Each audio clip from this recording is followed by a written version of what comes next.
Pessoal, saudações a todos. Hoje aqui no nosso canal, nesta videoaula, vamos fazer a leitura do capítulo 5 do livro Das Linhas às Entrelinhas das Escrituras Sagradas. Para passarmos o nosso modo de leitura das Escrituras Sagradas, das linhas para as entrelinhas, temos que saber decodificar os símbolos, fazer a colocação adequada entre os simbolizantes e os simbolizados, entre o significante e os significados dos signos. Como exercício de aprendizagem, vamos responder as questões relativas a esse tipo de assunto, né? De mistério que está nesse texto. Qual o significado ocultado nos seguintes episódios? Como exercício de aprendizagem, então vamos começar pelo primeiro, o Cantar do Galo. Mateus narra que após Pedro negar a Jesus por 3 vezes, imediatamente o galo cantou. Então Pedro se lembrou das palavras que Jesus lhe dissera: antes que o galo cante, tu me negarás 3 vezes. Isso está em Mateus, capítulo 26, versículos 74, 75. Para um cristão do círculo cultural, a leitura desta narrativa bíblica é feita de modo direto, sem sentido semiótico, isto é, a interpretação é feita ao pé da letra, porque o galo desse tipo de leitor ainda não canta, ou canta muito baixinho quando canta. Para o cristão cultural, o galo da narrativa é a ave mesmo. Para o cristão iniciático, o galo é a consciência. Os elementos semióticos dessa narrativa são o galo, o cantar, o negar, o Cristo.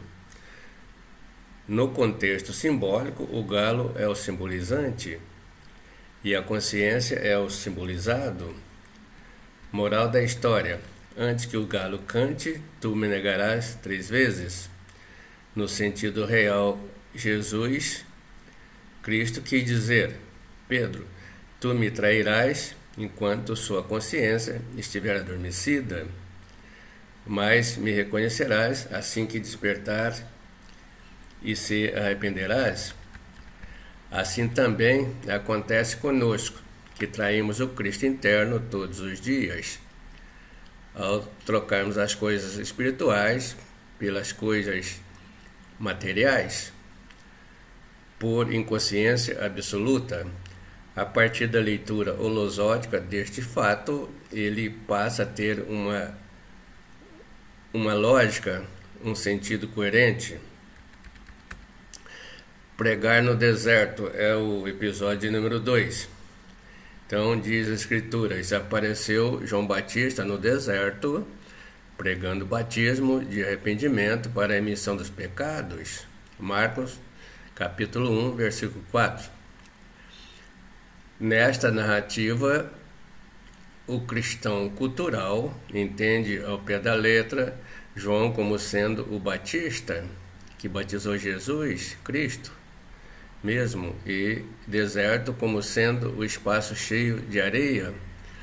O cristão iniciático chega ao sentido real da narrativa, interpretando João como sendo o verbo, a palavra, e o deserto como sendo a falta de ressonância, de receptividade das palavras do pregador.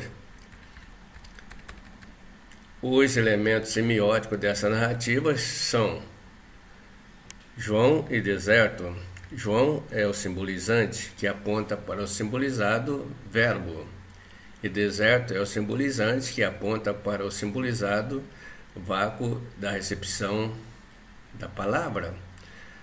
Falta de interesse do ouvinte, falta de ouvintes, falta de receptividade da palavra do pregador, etc, etc. O que a narrativa semiótica quer dizer é que João pregava a sagrada palavra de Deus para ninguém ou para poucos, no meio materialista, como ocorre até hoje, onde quase ninguém quer saber do espiritual, e dos poucos que ouvem, quase ninguém tem olhos para ver e ouvidos para ouvir e entender os grandes mistérios divinos. Desde aquela época até os dias de hoje, as palavras de João, iniciático, recaem no deserto do círculo cristão cultural, onde há falta de receptividade desta, falta de interesse, falta de compreensão dos mistérios divinos, etc., etc. A partir desta leitura holosótica, desta narrativa, ela passa a ter um sentido lógico. Terceiro episódio, subir ao monte ou à montanha para orar.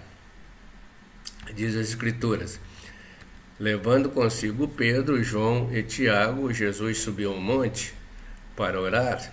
Enquanto orava, os aspectos de seu rosto modificou-se e as suas vestes tornaram-se de uma brancura fulgurante. E dois homens conversavam com ele, Moisés e Elias, os quais, aparecendo rodeados de glória, falavam de sua morte, que ia acontecer em Jerusalém. Surgiu uma nuvem que os cobriu, e da nuvem veio uma voz que disse: este é o meu filho predileto, escutai-o. Lucas capítulo 9, versículos de 28 a 36. Para o cristão cultural, a narrativa de Jesus subiu ao monte ou à montanha para orar é tomada ao pé da letra, onde o monte ou a montanha são elevações geográficas mesmo, da terceira dimensão do cosmo. Para o cristão iniciático, neste contexto da narrativa bíblica, monte ou montanha é o mundo astral, ou quinta dimensão do cosmo. Então, a ação de Jesus subir ao monte para orar significa semioticamente e na realidade que ele se desdobrou da terceira para a quinta dimensão do cosmo, saiu em astral ou se projetou. Semioticamente, monte ou montanha é o símbolo que aponta para o mundo astral, que é o simbolizado. A partir daí, desta leitura holosótica deste fato, ele passa a ter sentido e coerência lógica. A quarta questão destes episódios é a terra prometida.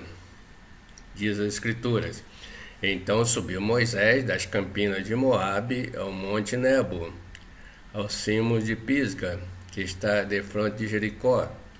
E o Senhor lhe mostrou toda a terra de Gileade até Dan, e todo Naftali, e a terra de Efraim, e Manassés, e toda a terra de Judá, até o mar ocidental, e o Neguebe, e a campina do vale de Jericó, a cidade das palmeiras, até Zoar.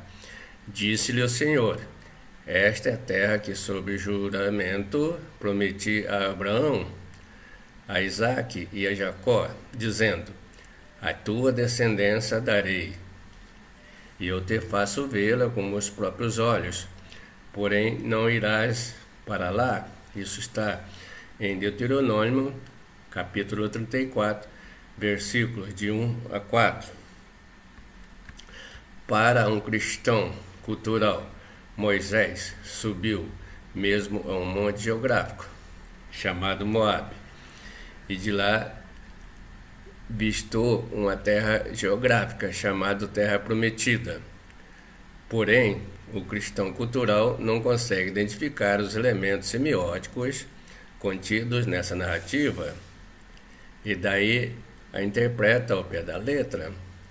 Para um cristão iniciado, Monte Moab é o simbolizante do simbolizado do mundo astral, e a Terra Prometida é o símbolo do mundo tetradimensional, da quarta dimensão. Então, ao bem da verdade, esta narrativa quer dizer que Moisés se desdobrava para o mundo astral, subia ao monte para receber informações acerca da Terra Prometida, do mundo Ginas. O quinto episódio é o cabelo de Sansão. O mito Sansão e Dalila é o mesmo episódio de Hércules, que troca o cetro real pelo osso de Ofale, de Esaú, que trocou a primogenitura por um prato de ervilha, das virgens que trocaram os seus noivos pelo azeite de suas candeias, de Adão, que trocou o paraíso pela maçã, etc, etc. Estes episódios se referem de modos diferentes ao mesmo fenômeno, ao mesmo fato. O acontecimento se refere ao ato de fornicação de quem já era iniciado e que perde a sua energia seminal, daqueles que trocam a sua castidade pelo prazer do gozo sexual no orgasmo e caem em desgraça, peca contra o Espírito Santo. Este fenômeno se constitui no maior mistério divino, no mistério que ficou guardado às 7 chaves ao longo de todos os tempos, mistério que ficou ocultado aos cristãos do círculo cultural, que ainda não sabe ler nas entrelinhas das Escrituras, não consegue decodificar os símbolos, não tem ouvidos para ouvir e nem olhos para ver este grande mistério que foi ensinado diretamente por Jesus Cristo aos seus discípulos do círculo cristão iniciático. Desgraçado o Sansão da cabala que se deixa dormir por Dalila, o Hércules da ciência que troca o seu cetro real pelo osso de Ofale, sentirá prontamente a vingança de Dejanira, e não lhe restará mais que a fogueira do monte está para escapar dos devoradores tormentos da túnica de Nilson. Isso diz Elifas Levi. Nesta narrativa do mito de Sansão e Dalila, há metáforas, há elementos semióticos, há toda uma simbologia cujo a lente da compreensão do cristão cultural, a lente de compreensão do cristão cultural não visualiza. Sansão simboliza todo homem já com certo grau de iniciação que de repente resolve jogar a sua pedra na água, isto é, troca a sua iniciação espiritual pelo prazer carnal da fornicação. Sansão não perdeu sua força porque Dalila cortou seu cabelo. Dalila cortou o cabelo de Sansão, como entende o cristão cultural literal ao pé da letra, como está na linha da Bíblia. E melhor dizendo, e Dalila não cortou o cabelo de Sansão, como entende o cristão cultural, literalmente ao pé da letra, como está nas linhas das Escrituras Sagradas. Sansão é o simbolizante que simboliza todo iniciado que fornica. Dalila representa toda mulher bonita, sensual, que leva o iniciado à fornicação, à perda de sua energia seminal. Cabelo é o simbolizante que representa a castidade, e o sono de Sansão é o simbolizante que significa a perda da consciência. Em síntese, a leitura das linhas das Escrituras, feita por um cristão iniciado que saiba interpretar os símbolos, que tem ouvidos para enxergar e olhos para ver, lhe diz que Sansão foi um iniciado, que teve relação sexual com Dalila, foi ao orgasmo, perdeu sua energia seminal, fornificou, perdeu a sua força e sua consciência. A maçã de Adão e Eva, nosso sexto episódio. Para o cristão cultural, Adão é o primeiro homem do planeta Terra e Eva é a primeira mulher, esposa de Adão, e que fora tirada de sua costela. A maçã é a fruta tirada da macieira. Para o cristão iniciático, Adão é um substantivo coletivo que simboliza o conjunto de elementos de todos os machos da espécie humana masculina, que hoje é designado pela palavra homem. Da mesma forma, Eva é o substantivo coletivo feminino que designa todas as mulheres. Assim, podemos dizer que o homem moderno do século XXI é o mesmo Adão, da raça lemuriana. Da mesma forma, pode-se dizer que a mulher de hoje é a mesma Eva do tempo em que o homem era chamado de Adão. O nosso sétimo episódio é Caim e Abel. Para o leitor do perfil cristão cultural, Caim e Abel foram os filhos de Adão e Eva, e Caim matou Abel e se mandou daquele local. Para o cristão iniciático, Caim simboliza os defeitos de um ente humano e Abel simboliza as virtudes. Quando Caim mata Abel, isso significa que hipertrofia a mente do ego, que há hipertrofia da mente do ego, o robustecimento máximo dos efeitos, acaba matando as virtudes da alma, que é o Abel. O Jardim do Éden é o nosso oitavo episódio. Para o cristão cultural, Éden é um local geográfico e possui um jardim. Para o cristão iniciático, o Jardim do Éden se refere aos órgãos sexuais. Davi e Golias é o nosso nono episódio. Para o cristão cultural, Davi foi o homem pequeno que matou o gigante Golias, uma flechada certeira. Para o cristão iniciático, Davi representa a consciência e Golias é o ego. Esta narrativa bíblica de Davi e Golias é o inverso da de Caim e Abel. Montar numa jumenta no domingo de Ramos é o nosso 10º episódio. Para um cristão cultural, montar na jumenta significa subir no animal jumento mesmo. Para um cristão iniciático, jumenta significa mente recheada de defeitos de Deus. Assim, montar na jumenta é montar nos defeitos. Não jogar coisas sagradas aos cães e nem pérolas aos porcos é o nosso 11º episódio.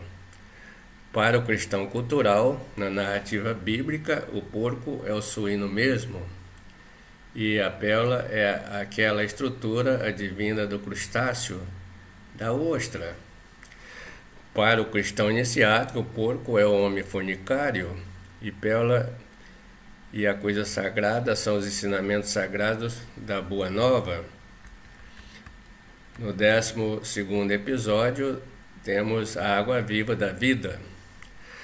Para o cristão cultural, a água viva da vida é a água do batismo. Para o cristão iniciático, a água viva do batismo é o simbolizante que simboliza a água seminal. A água seminal realmente é viva, gera vida, e o batismo é um pacto de magia sexual, de transmutação da água viva, da energia sexual, entre o casal iniciático perfeito. Espírito é conceitualmente o mesmo que energia, e a energia que dá origem e sustentação à vida é sagrada, é santa. E energia espiritual que dá origem à vida é a substância chamada água da vida, é a água seminal. Então, a água que tem a capacidade de gerar a vida é viva, é o Santo Espírito ou Espírito Santo.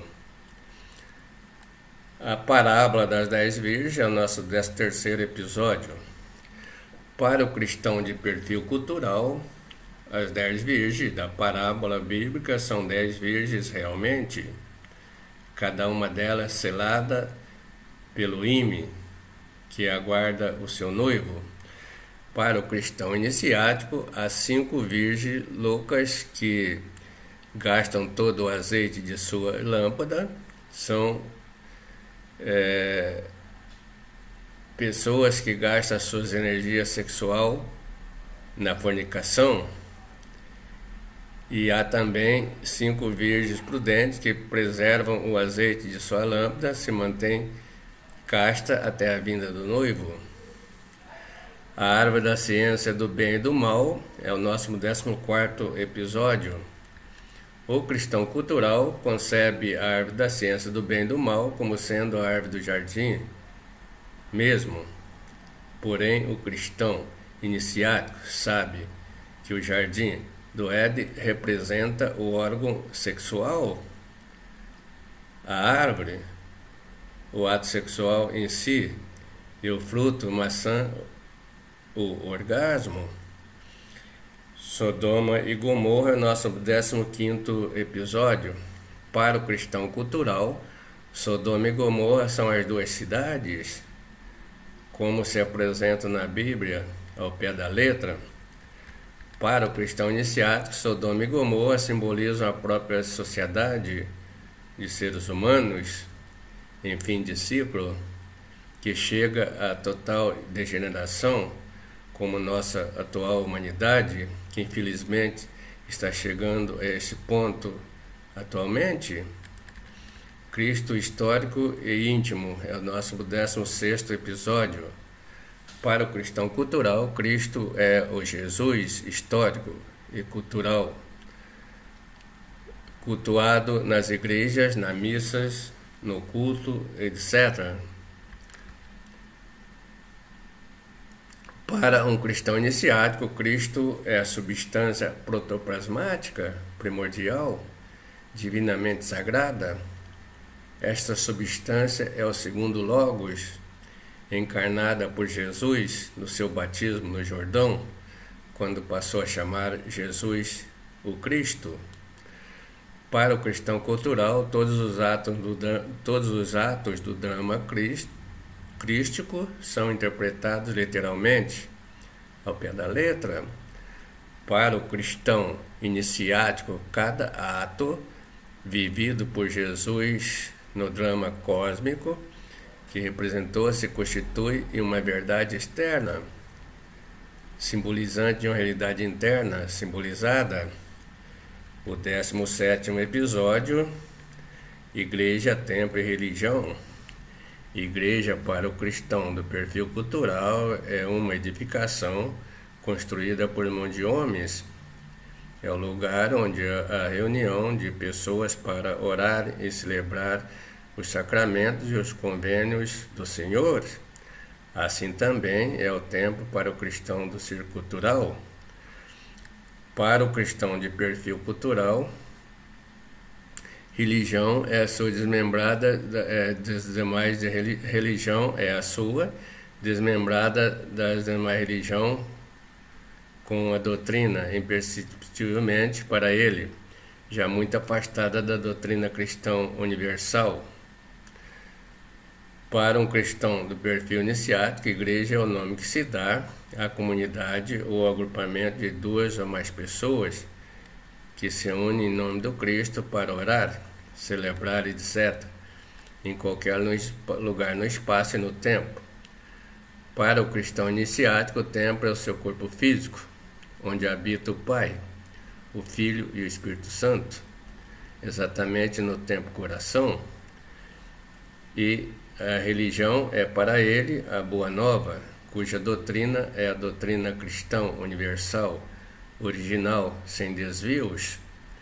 Templo, igreja, sinagogas, religiões são coisas do antigo judaísmo, do círculo cultural judaico, que foram abolidas por Jesus Cristo. E apesar das demonstrações de Estevão, os cabeçudos cristãos culturais primitivos daquela época continuaram desobedecendo à revogação de Jesus Cristo e insistindo na construção e no uso de igrejas e templos. E assim continuaram a desobediência até hoje, construindo em proporções alarmantes para diversos fins, templos e igrejas, sem dar no mínimo de atenção para Estevão e para o ato de revogação de Jesus, que colocou fim à doutrina judaica e deu início à doutrina cristã universal. Há perguntas que não querem calar são: seria cristão uma pessoa que age como se estivesse no judaísmo antigo, construindo templos, igrejas, comercializando dentro deles, ampliando as fronteiras patrimoniais de seus bens, etc, etc? Será que tal pseudo-cristão ainda não se tocou que o templo judeu, naquela época, se posicionou contra Jesus Cristo, do começo ao fim? Terceiro, será que sabe que o pessoal do templo dos judeus antigos não aceitou a Jesus Cristo como sendo o Messias? Quarto, sabe que ainda continua esperando o Messias?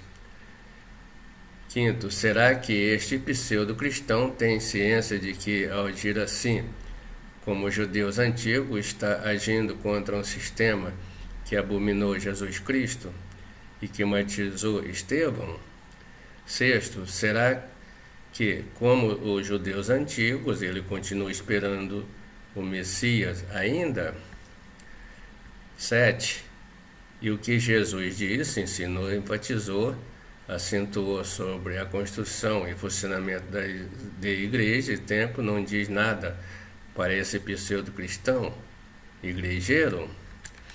18. O Pai que está nos céus. No cristianismo cultural, Deus é um ser antropomórfico, um barbudo que está lá no céu, cuspindo fogo através de sua ira santa contra quem não segue os seus princípios. O Deus do cristão cultural é um Deus que só comparece em determinada igreja e nas demais não. Ele habita em templos construídos por mãos de homens, portanto é um Deus bastante limitado, não tem onipresença, pois só está na igreja de alguns e nas outras não.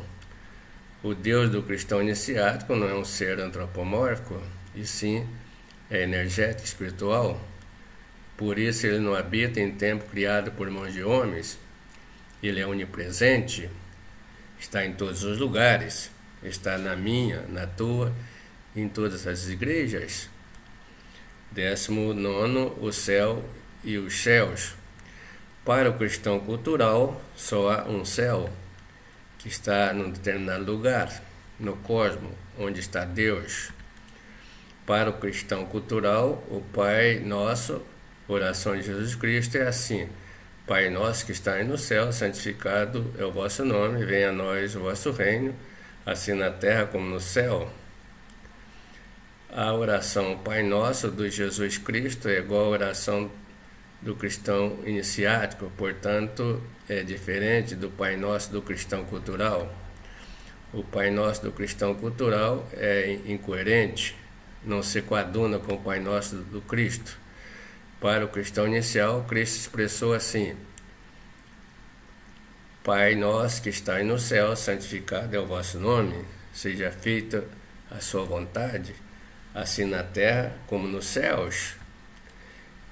Para o cristão iniciático, a palavra céu é sinônimo de dimensão. Há 7 dimensões no cosmos e Deus está em cada uma delas. Assim, Deus está na terra, que é a terceira dimensão, está no paraíso, ou terra prometida, que é a quarta dimensão, está no mundo astral, que é a quinta dimensão, etc.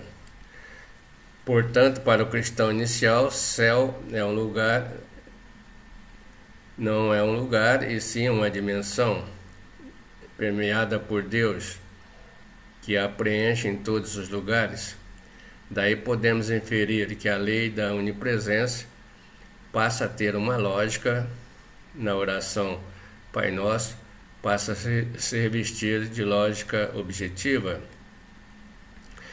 A 20º episódio, que a causa do afastamento da doutrina cristã original, o fator que atrela o cristão aos princípios corretos da doutrina cristã universal autêntica é o princípio sagrado da obediência. Por outro lado, o afastamento dessa configurado pelo grau de desobediência. O cristão cultural é um natural desobediente aos princípios universais ensinados por Jesus Cristo. Quanto à castidade, ele desobedece na íntegra ao 6º mandamento, pois comete o pecado da fornicação por meio do prazer do orgasmo, onde perde a sua água viva da vida e peca contra o Espírito Santo. 21º, os tipos de sexualidades entre os cristãos. O cristão iniciático pratica a suprassexualidade, ou sexualidade sagrada. Com isso transmuta as suas energias sexuais para propósitos divinos. O cristão cultural pratica a mesossexualidade e até mesmo a infrassexualidade, perde a sua energia sexual em prazeres da carne. 22º episódio, diferença entre a fé e a crença. Crença é estática e fé é dinâmica. Crença é o estado interno de inércia, fé é movimento. Por isso é que Jesus Cristo só realizava milagres mediante a demonstração de fé do cristão, isto é, só mediante a ação dinâmica tinha que fazer alguma coisa. A crença do cristão cultural está atrelada à esperança de esperar. A fé do cristão iniciático está atrelada à esperança de esperançar. A gente crê naquilo que está distante, fora do nosso campo visual, naquilo que pode ser conquistado, vislumbrado, etc. Crença representa a possibilidade de concretização de algo. Muitos cristãos culturais passam da crença à descrença, quando o que se esperava, que se acreditava, não se concretizou, não foi atingido, etc. Fé é o ato de comprovação da crença, de concretização da esperança, de conhecimento de um fato, do conhecimento de como se realizar algo, do conhecimento do modo operandi de como se fazer algo. De posse da crença se pode chegar ou não a algo esperançado. De posse da fé pode-se chegar sempre àquilo que se espera. A crença está ligada a algo distante no espaço e no tempo, está relacionada a algo presente no espaço e no tempo. A fé é a concretização da crença. Não é errado crer em algo, é até positivo. O errado é a não comprovação da crença através da fé. A crença é condicional, é uma hipótese que poderá ser comprovada ou não. A fé é a certeza de comprovação de um fato, é a tese, é o conhecimento, etc. A crença do cristão cultural está atrelada ao conhecimento, ao entendimento que se tem de determinado fato, distante ou no espaço e no tempo. A fé do cristão iniciático está configurada sobre o substrato do conhecimento, da consciência e da compreensão de um fato, situado em tempo real, aqui e agora.